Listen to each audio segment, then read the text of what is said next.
kabar kalian semuanya? Balik lagi bersamaku dan Monika Sari di berbagi kisah, berbagi cerita.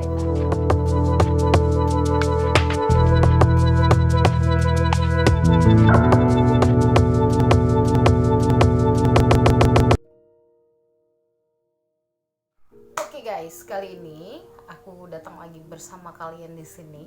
Kita akan bahas tentang lebih ke apa sih itu low vision, apa penyebabnya mungkin kita udah bahas ya di video yang kemarin, kita tentang kenapa aku bisa menderita menjadi seorang disabilitas yang memiliki status sebagai low vision atau melemahnya daya penglihatan, bahkan menurunnya daya penglihatan dan menghilangnya daya penglihatan.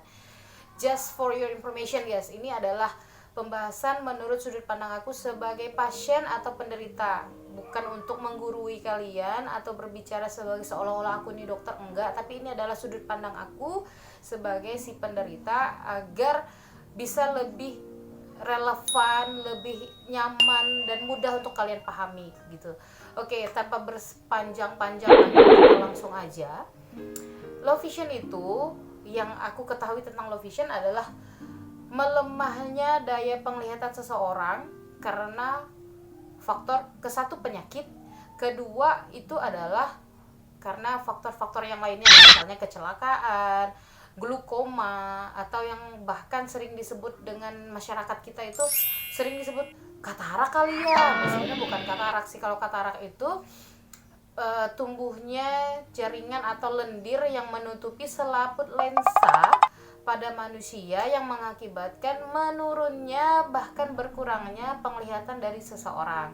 Bisa kejadian di usia muda, bisa juga dibawakan oleh genetik kita dari kita lahir, bahkan ada faktor mata tua.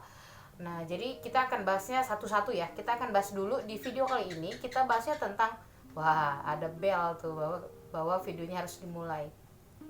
Yang pengen kita bahas adalah tentang low vision. Apa itu low vision? Nah, di sini akan kita bahas, guys. Nah, kenapa aku bisa menjadi seorang low vision? Mungkin di video sebelumnya aku udah bahas ya, aku menderita diabetes mellitus yang diwariskan oleh almarhumah ibu aku. Nah, jadi karena ketidaktahuan atau karena kecuekan, bahkan ketidakpedulian aku tentang gaya hidup, tentang pola hidup, bahkan gaya bergaul aku, yang mengakibatkan aku dari orang normal berubah menjadi disabilitas. Nah, mendapatkanlah status si low vision itu, gitu loh teman-teman. Nah, jadi yang pertama kali mendapatkan sebutan low vision itu setelah aku mengalami atau menjalankan proses operasi atau pengobatan, guys. Nah, sebelumnya yang kita ketahui adalah aku kehilangan penglihatan aku karena penyakit diabetes, yang pada dasarnya, pada umumnya, dan apa yang kita ketahui bahwa kalau diabetes tidak dikontrol, tidak diobati atau tidak di maintenance secara kontinu, itu akan mengakibatkan kerusakan pada organ tubuh kita. Mungkin itu kalian juga udah banyak tahunya ya, kalau diabetes itu faktor pembunuh utama di dunia, guys. Apalagi kita Indonesia yang kalau tidak salah kita itu adalah urutan ketiga di dunia yang paling banyak menderita diabetes. Kalau salah aku mohon maaf ya.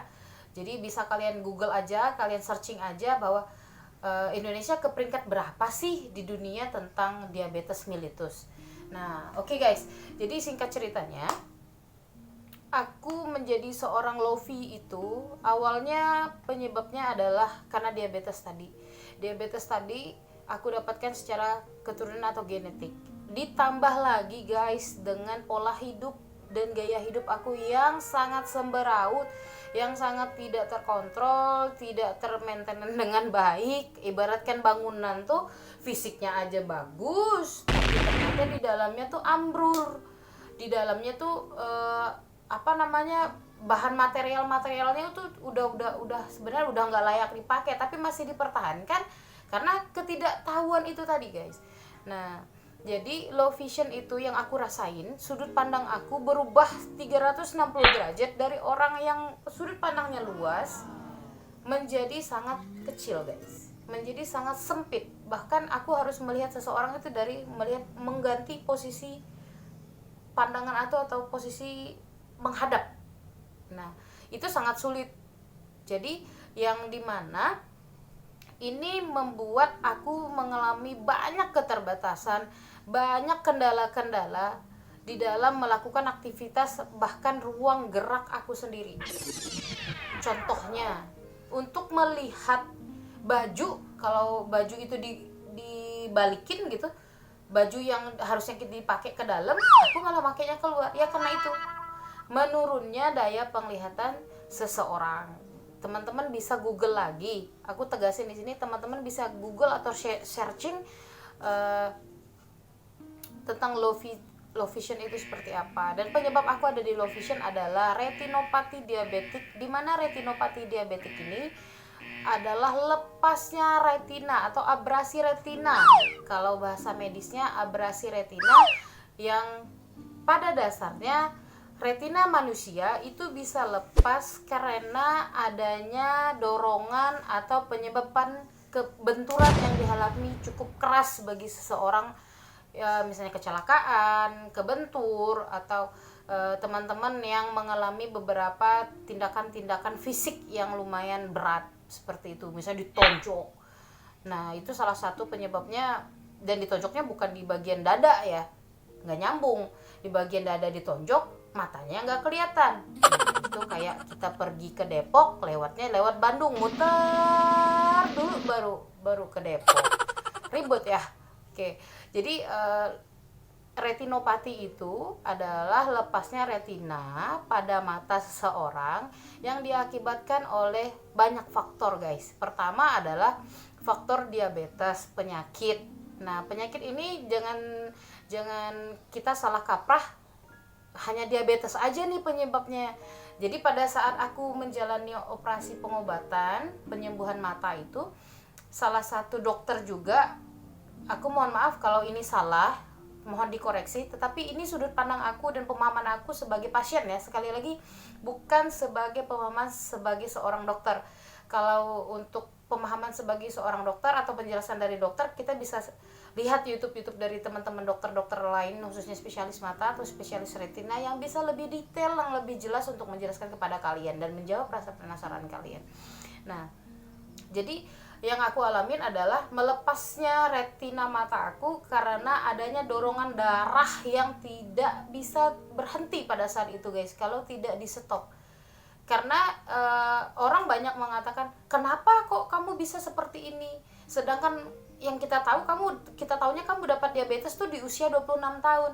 Sebenarnya enggak, guys. Aku dapat diabetes itu sejak aku di dalam kandungan almarhumah ibu aku, yang tidak diketahui, guys. Diketahuinya setelah aku kehilangan penglihatan. Jadi pada saat melakukan tindakan pengecekan dan persiapan operasi, aku baru tahu bahwa aku menderita diabetes sejak lahir karena dibaca secara genetik atau melalui lewat beberapa fase tes yang dilakukan oleh pihak rumah sakit Cicendo Bandung pada saat itu, guys. Nah, dari semua dokter yang bukannya tidak ikhtiar untuk melakukan pengobatan di daerahku, bukan, karena keterbatasan tenaga medis pada saat itu, akhirnya dokter yang ada di Kalimantan Barat, khususnya di kota Pontianak, merujuk aku untuk melakukan tindakan atau pengobatan di kota Bandung. Jadi pada saat itu semua penglihatan, semua aktivitas berhenti dengan sangat signifikan, dan kayak apa ya, kayak bom waktu gitu. Keadaan yang aku alami itu kayak bom waktu, ngisi habis semuanya, cerita hidup dan pengalaman hidup itu berhenti di sana. Tapi awalnya yang ada di mindset aku, yang mengatakan, diri aku mengatakan ini akan selesai, tapi selesainya di mana aku nggak tahu, guys. Dengan harapan dan ekspektasi yang sangat tinggi bahwa aku melakukan operasi atau tindakan-tindakan yang dilakukan di sana akan mengembalikan kembali atau memulihkan kembali pandangan aku. Ternyata tidak, guys. Dan resiko orang yang punya penyakit diabetes mendapatkan sebuah penyakit yang disebut dengan retinopati tadi, itu sangat beresiko tinggi untuk kehilangan penglihatan. Banyak kan kita lihat saudara-saudara kita, tetangga-tetangga kita, masyarakat di lingkungan kita yang menderita diabetes yang kehilangan penglihatan. Nah, masih alhamdulillahnya, masih bersyukurnya Allah masih beri kesempatan aku untuk melihat walaupun sangat tipis. Dan semua dokter yang terbaik menurut aku pada saat itu mengatakan bahwa aku tidak ada garansi untuk melihat. Tidak ada garansi yang satupun yang menjamin aku untuk bisa melihat kembali seperti sedia kala. Tetapi kita nggak tahu ya, balik lagi, apa sih yang nggak mungkin bagi Allah? Nggak ada yang tidak mungkin bagi Allah. Hal yang tidak mungkin menurut logika manusia, tapi bisa aja mungkin kalau Allah masih percaya, gitu loh. Nah, jadi pada saat itu yang aku rasain, awalnya aku sangat tegar, dalam arti tegarnya gini, asumsi aku pada saat itu dan ekspektasi aku ini akan selesai dan berakhir semuanya, guys. Ternyata memang semuanya kembali, tetapi dengan keadaan yang baru, dengan pandangan yang baru, dengan sudut pandang yang baru, dengan hidup yang baru, dan status yang baru, guys. Nah, status yang baru itu aku mendapatkan status sebagai disabilitas dengan karakteristik low vision. Mungkin untuk kita jarang mendengarnya, kita taunya tunanetra. Tapi sebenarnya yang aku alamin adalah low vision. Aku bisa melihat dengan sebelah mataku, yaitu mata kanan. Mata kanan itu bisa berfungsi dengan baik, tetapi tidak memberikan gambar yang sempurna, guys. Karena ini kayak retina ya, retina matanya mangkoknya tuh udah bolong-bolong, udah nggak sempurna gitu loh. Nah, jadi ketika itu retinanya udah copot, diambil lagi, bola matanya dikeluarin, jadi serem amat ya, dikeluarin, bukan dikeluarin guys, tapi dibersihkan. Cairan-cairan yang sudah terkontaminasi dengan darah, hampir 70 ke 90% itu isinya dengan darah, dikeluarkan, dibersihin lagi, dimasukin cairan, dikasih lem, ditempel, sampailah proses 6 bulan baru dikeluarin lagi cairannya, diganti dengan cairan yang baru. Nah, jadi pada masa itu, guys, down, hancur, tidak percaya diri, minder, semuanya udah aku alamin, udah aku rasain. Itu aku mendapatkan posisi itu tepat di 1 bulan setelah operasi, guys. Nah, jadi untuk kalian, di video ini aku pengen pesan dengan kalian, jagalah kesehatan mata kalian dan jangan lupa kontrol, guys.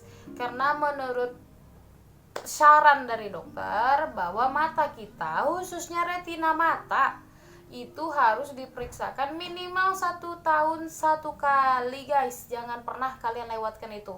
Karena kalau kalian anggap itu remeh, dan kalau ada masalah di mata kalian, tolong jangan langsung datang ke optik mata ya. Datangnya ke dokter mata dulu, diperiksain dulu. Nanti dokter mata yang akan mengarahkan dan menjelaskan, menerangkan lebih detail bagaimana yang harus kita lakukan. Apakah kita harus bisa gunain kacamata nih, harus dibantu dengan kacamata, atau bahkan kita hanya dengan perlunya konsumsi obat atau vitamin mata aja gitu. Jadi intinya balik lagi, back to tema, kalian harus kuat walaupun dengan keterbatasan.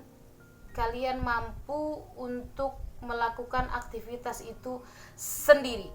Karena pada saat itu aku juga dilatih dan dibimbing oleh keluarga dan saudara-saudara, bahkan sahabat serta lingkungan aku pada saat itu. Yang berubah hanyalah sudut pandang kamu aja. Diri kamu gak akan berubah. Yang berubah cuma status kamu aja. Status penglihatan ya, bukan status kesendirian. Kalau status kesendirian mah miris, masih sampai sekarang sendiri, guys. Oke, jadi balik lagi, aku pengennya dengan adanya video ini sedikit memberikan pencerahan untuk kalian bahwa segala sesuatunya, kalau jangan terlalu baper lah. Baper mah biasa, baper tapi jangan terlalu baper gitu. Tapi tetap harus pada pendirian yakin bahwa ini akan selesai.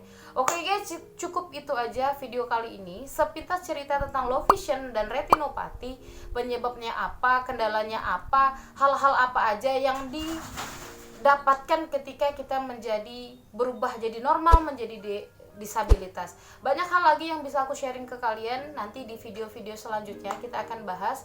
Dan siapa aku sebenarnya, apa yang aku alamin, apa yang pernah aku kerjain, akan kita bahas di video selanjutnya guys. Jangan lupa tetap subscribe, like, share, dan komen video ini agar channel ini dapat berkembang dan memberikan suatu hal yang baru untuk kalian secara sudut pandang sebagai penderita.